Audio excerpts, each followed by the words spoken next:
హైదరాబాద్ కుకట్పల్లిలో విజయలక్ష్మి అనే ఈ 26 ఏళ్ల అమ్మాయి ఉంది. తను ఒక సాఫ్ట్వేర్ ఇంజనీర్. చిన్నప్పటి నుంచి తండ్రి లేరు. ఉన్నదల్లా ప్రాణ సమానమైన తల్లి మాత్రమే. ఆ తల్లికి కూడా మతిస్థిమితం లేదు.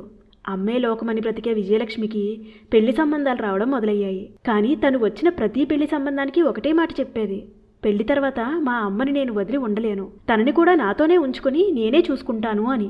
ఈ మాట వినగానే వచ్చిన సంబంధాలన్నీ వెనక్కి వెళ్ళిపోయాయి. అత్తామామలను చూసుకోవాలి గాని అమ్మని ఇంటికి ఎలా తెచ్చుకుంటావు అని అబ్బాయి తరపు వాళ్ళు ఆమెను కాదన్నారు. ఎన్నో సంబంధాలు ఇలా క్యాన్సిల్ అవ్వడంతో విజయలక్ష్మి చాలా బాధపడింది. అమ్మని వదిలి వెళ్ళలేను, అలాగని అమ్మ బాధ్యతను పంచుకోవడానికి ఈ సమాజంలో ఎవరూ సిద్ధంగా లేరని తను బాగా డిప్రెషన్లోకి వెళ్ళిపోయింది. చివరికి ఒకరోజు ఇంటి నుంచి బయటికి వెళ్ళిన విజయలక్ష్మి హుస్సేన్ సాగర్లో శవమై కనిపించింది. అమ్మకి నీడగా ఉండాలనుకున్న ఆ ప్రాణం లోకం మీద విరక్తితో ఇలా నీటిలో కలిసిపోయింది. ఒకసారి ఆలోచించండి, పెళ్ళయ్యాక అమ్మాయికి తన తల్లిదండ్రులు